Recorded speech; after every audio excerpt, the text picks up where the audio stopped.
चलने का इरादा जब जवां हो जाएगा, आदमी संग आदमी कारवां हो जाएगा, तू किसी के पाँव के नीचे तो रख थोड़ी जमी, तू भी सबकी नजरों में आसमां हो जाएगा।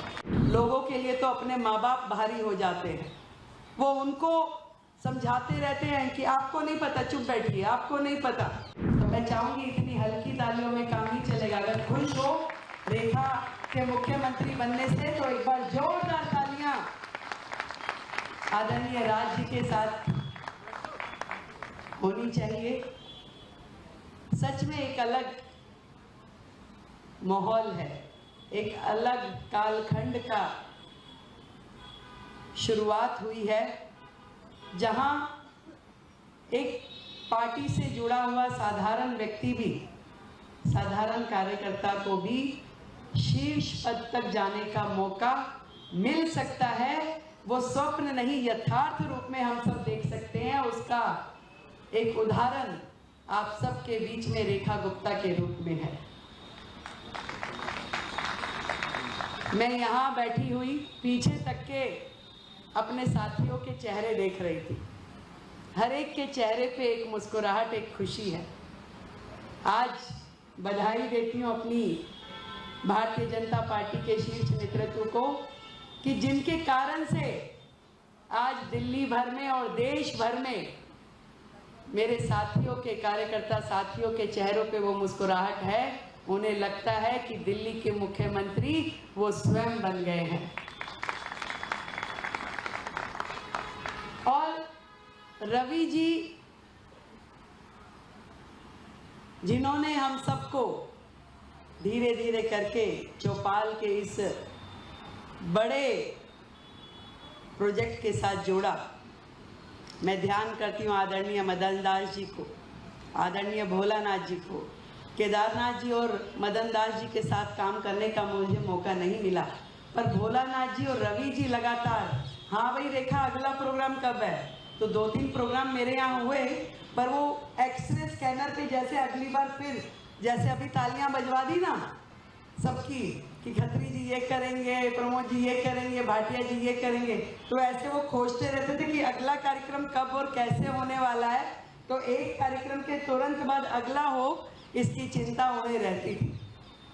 और रवि जी की बात जहाँ से शुरू हुई, मैं वहाँ से जोड़ना चाहती हूँ कि साथ चलने का इरादा जब जवां हो जाएगा, आदमी संग आदमी कारवां हो जाएगा, तू किसी के पाँव के नीचे तो रख थोड़ी जमी, तू भी सबकी नजरों में आसमां हो जाएगा।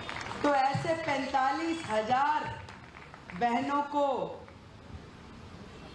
सुंदर व्यवस्था देके उनके जीवन में बदलाव कर कर यहाँ आसमां बन करके बैठी हुई ये टीम, आदरणीय किशोरी लाल जी, आदरणीय जैन साहब, आदरणीय हमारी किरण चोपड़ा दीदी और चौपाल की टीम से जुड़ा हुआ हर एक व्यक्ति, जिन्होंने 45,000 बहनों को लोन के रूप में मौका नहीं दिया, उनके जीवन में एक ऐसा बदलाव कर दिया कि उनको किसी साहूकार के चक्कर काटने की जरूरत नहीं है, मोटा मोटा ब्याज देने की जरूरत नहीं है। उस राशि से उसने अपने जीवन में अपने लिए वो साधन खड़े किए जिससे वो अपने बच्चों को अच्छे से भोजन दे सके। और ये मौका देने के लिए चौपाल ने जब जब जहाँ जहाँ कार्यक्रम किए, हर एक के दिल में बसते चले गए। और शायद इस महायज्ञ में हमारा हाथ जो लगा, उसका फल हम सबको आज मिल रहा है कि इतनी बड़ी टीम आज दिल्ली का प्रतिनिधित्व करने के लिए आगे आई है। पर मैं हमेशा एक बात कहती हूँ, ये देश इतना बड़ा है, इतनी बड़ी संख्या का ये देश, यदि इसे आगे बढ़ाना है तो केवल मात्र कोई नेता, केवल मात्र सरकारें इसको आगे बढ़ाने के लिए, प्रगति करवाने के लिए काफ़ी नहीं है। अनेक प्रकार की विपरीत परिस्थितियां हमारे देश में हैं। ऐसा देश जहां कहते हैं ना कि हर कोस पे वाणी बदल जाती है, हर कोस पे उनका समाज का परिवेश बदल जाता है।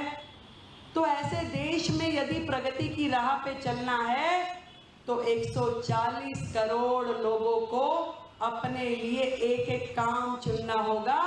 वो काम जो राजीव जी की संस्था है ना, एक काम देश के नाम, तो वो एक काम देश के नाम करते हुए यदि हम सब लोग एक एक विषय उठा लें, एक एक प्रोजेक्ट ले लें, तो इस देश में लाखों प्रोजेक्ट खड़े हो जाएंगे और उन लाखों प्रोजेक्ट के माध्यम से करोड़ों लोगों की जिंदगी में बदलाव कर पाने की क्षमता हमारे अंदर होगी।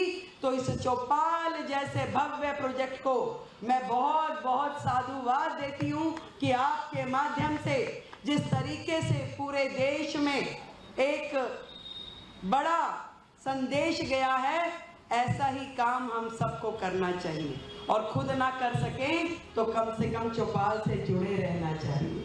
क्यों प्रवीण भाई, निकेश जी, हमारी तीन ऐसी बहनें जो समाज में अलग अलग सुंदर सुंदर काम कर रही हैं।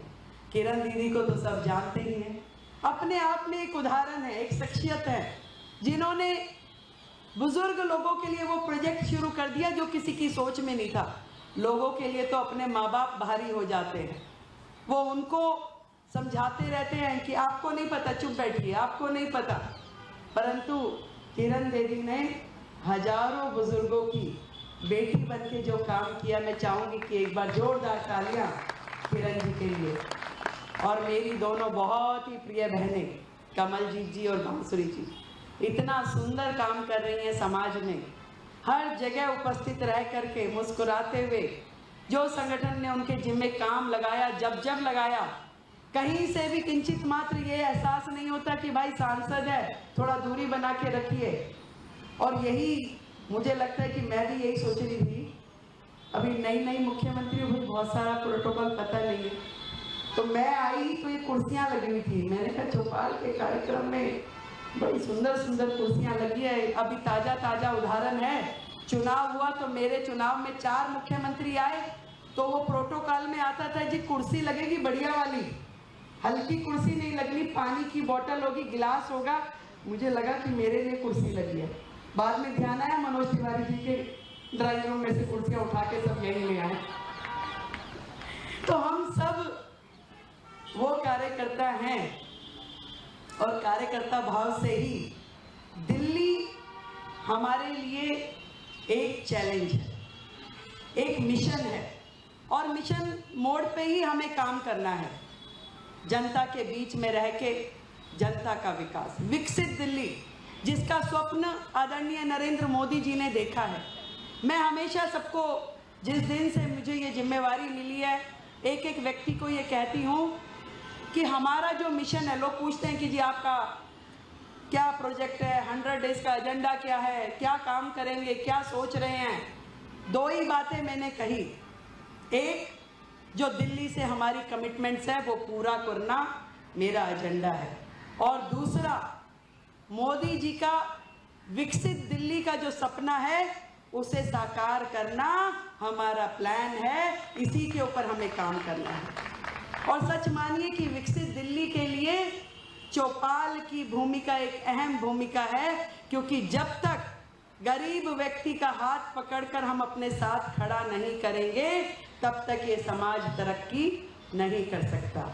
तो बहुत बहुत साधुवाद, बहुत बहुत बधाई चौपाल की पूरी टीम को जो एक बदलाव के रूप में समाज में काम कर रहे हैं। और यहाँ बैठे एक एक व्यक्ति जिस भी रूप में जो चौपाल से जुड़ा है उसे भी मैं बधाई देती हूँ। ईश्वर करे आपके माध्यम से लोगों की ज़िंदगी में ये सुंदर बदलाव होता जाए और हमारा देश प्रगति की राह पे इसी तरीके से बढ़ता रहे। जय हिंद।